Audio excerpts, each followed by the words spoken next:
हो वहिनी. बोला की भाऊजी. सबस्क्राईब करा. इकडे या. बोला की भाऊजी. ही घेऊन जावा जेवण. मला अजिबात नको. काय तुमच्या भावाचे नाटक वाढल्यात? काय झालं ग एवढ्या करायला आलीस? तुमचा भाऊ तर अंबानीच आहे. आज तर हद्दच पार झाली. का काय झालं ग? एवढा चांगलं जेवण बनवून दिल ती टाकलं माझ्या तोंडावर आणि मला उलट बोललाले. होय का? तिची एवढी हिंमत वाढली का? थांब त्याला बघतोच आता. तो थांब इथंच. अरे पका थांब. काय झालं? वहिनीवर भांडण काय झालं? अरे काय सांगू दादा तुला. वहिनी दररोज ते भोपळ्याचीच भाजी खायला द्यायला. खाऊन खाऊन मला कंटाळा आलाय.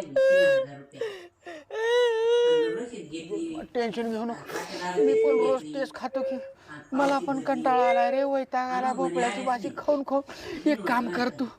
हे पैसे चांगल्या हॉटेलमध्ये खातो.